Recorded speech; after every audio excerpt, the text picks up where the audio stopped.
Hi everyone and welcome to the first of our adult open evenings. Right now we're focusing all on adult GCSEs and functional skills. And I am no expert in this, but luckily we are joined by expert Tessa. Hi Tessa, how are you doing? I'm good, thank you. Good. Do you want to tell us about your role at the college and sort of your Yes, job? sure. So my name's Tessa White, and I'm one of two programme area managers for adult English and Maths at Leicester College. And Fantastic. Cool. Well, I'll let you sort of go and tell us all about those courses then.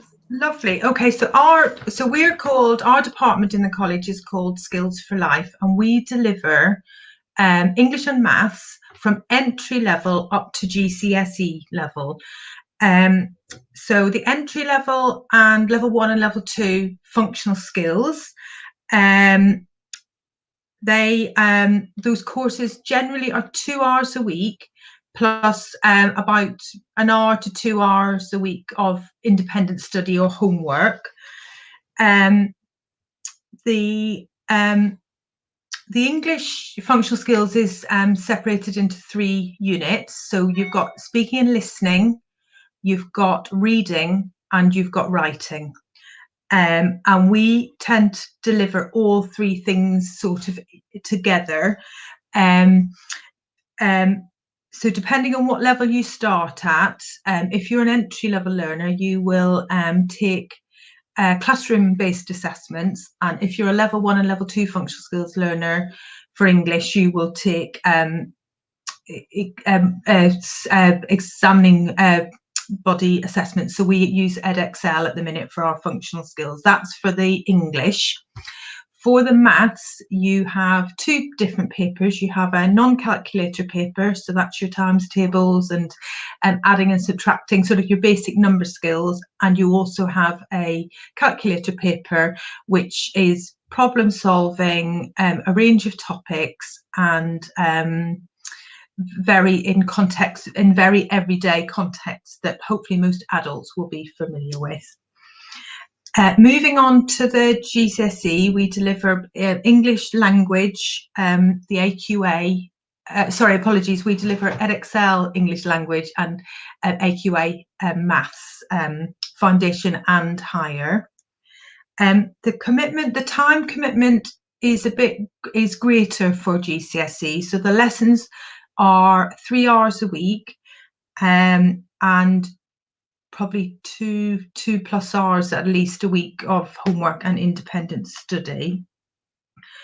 The English GCSE focuses on extracts from 19th, 20th and 21st century texts, and very much the learning is based on underpinning skills and comparing texts.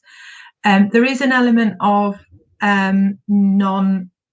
non-fiction writing in it, so if you're quite creative or imaginative, that's a good thing there. With the GCSE maths, there's 3 papers, and the GCSE covers the number, algebra, trigonometry, handling data, and obviously we can give you more information about that, and if you are interested in the GCSE maths, if you don't know about it before. Any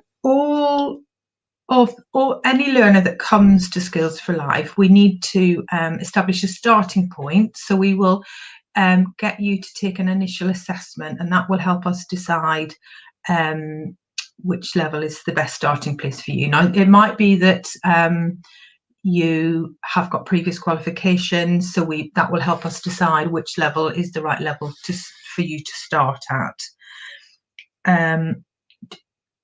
We have obviously been delivering some of the provision online this year because of the situation, and next academic year, so that's from September 2021, we will be offering some of the provision on an online basis. You can study in a normal situation. We deliver from the Abbey Park campus, Freeman's Park campus, the City Skills Centre, and also Leighton Road Training Centre. With the GCSE classes, the timetable is either a morning class or an evening class. And the functional skills, you have a choice of morning, afternoon or evening classes. Lots of our students have progressed on to different sorts of employment opportunities. A lot of people go into health and social care from our department. That's health and social care jobs, and quite a lot of our students actually are moving on to higher education and other further education courses within Leicester College, and we have got quite strong links with other departments. A lot of our staff actually already are working in the NHS, but what achieving their functional skills or GCSEs enables them to do is to have greater promotion opportunities in jobs that they are already in. But we have people that get their qualifications and go into a wide range of job opportunities. I think one of the benefits, particularly for people that haven't been in education for quite a while, it really isn't like school. Our teachers are highly experienced teachers. We offer small class sizes, generally between 12 and 16 in a classroom. Most of our students are anxious about returning to education, particularly those that, like I said, haven't been in education for quite some time. But I think I can, say with confidence that most of our students, in fact, almost all of our students, consider coming to learn with us as a positive experience. And these are people that sometimes come with quite negative experiences of learning. If you come and study at Leicester College as a part-time adult English and Maths student, you get access to quite a few benefits. You can use any of the library facilities and any of the campuses, so you get access to the internet, tech, etc. like that, obviously when we're back open normally. There's also adult part-time students can also access wider college activities and all the other surrounding services that support students at Leicester College. One of the other benefits is that we can be quite flexible. So we know for adults, you've got busy lives, particularly those people that are already in work or have childcare or caring responsibilities. So it might be that when you first join us, a certain class time suits you. What we can do, if that changes within the year, we can look at alternative class time, because we've got a range of classes, and we can be quite flexible and help to support you in your learning journey. I think one of the other benefits for us is we can offer quite a high level of support with your next step. So whether you're moving up the levels within functional skills, English and Maths, or whether you're at level 2 functional skills or GCSE, we can help you with moving on to your next step within Leicester College, because we have links with the other departments and so on. Just trying to think, have I missed anything? But yes, I mean, I think it's it is a positive experience, and I just think we have a range of students from all different backgrounds and all different starting points, and everybody's very positive, and we've got high success rates. We can really, I think our high success rates demonstrate the level of support we're able to give our students within Skills for Life. Fantastic, thank you, Tessa. Now that was quite a lot of information, but don't worry, if you are watching, you can go back and watch it again in case you've missed anything. If you have any questions though, pop them in the comments and we'll answer those as we go. But I do have a couple of questions prepared already. So if someone is sort of wanting to do a GCSE or functional skills, what would you say is like the key difference between the two? I think the key difference is the time commitment. So I think if you if you're at a point where you make a decision about whether functional skills at level 2 or GCSE, because those are the two things that are broadly comparable, the time commitment for GCSE is much greater than functional skills. So it's at least a third, if not 50% more of a time commitment for GCSE. Okay. And if someone was to come to you and they're not sure which one they want to pick, how is it that you help them sort of decide which course is more suited for them? We would look at a range of things. We would also look at where the next step was. So if you were going to do certain higher education courses, they might specify that the GCSE is required, but that's not always the case. It will just help make people make the right decision. It's quite individual, and I suppose the biggest consideration with the GCSE, if you were choosing between functional or GCSE, I would say would be if the person is able to commit to the time of the GCSE, that just takes a bit longer in terms of hours per week. Amazing. And is there any sort of like entry requirements or anything that people need to do in order to get onto the course? So like I said before, we obviously deliver from entry level all the way up to level 2 and functional skills. So entry level, we start at entry 1. So that is the basic sentences with the English, basic reading. And then as you progress up the layers, the levels, we would screen. So if you've come to us with no previous qualifications, we will give you a short initial assessment, and we'll look at the skills. We'll look at a range of things. We'll look at the initial assessment plus those other things, because for you to get where you want to go, it's really important that we get you in the right starting point, because you'll get there quicker if you start at the right place. Yes, obviously assessment can sound quite scary, but you don't want to go into the wrong level and have no idea what you're doing when there's somewhere that you could be better suited to. Amazing. So if someone was an adult student and they're wanting to come to the course, are the classes adult only, or will they be with younger students as well?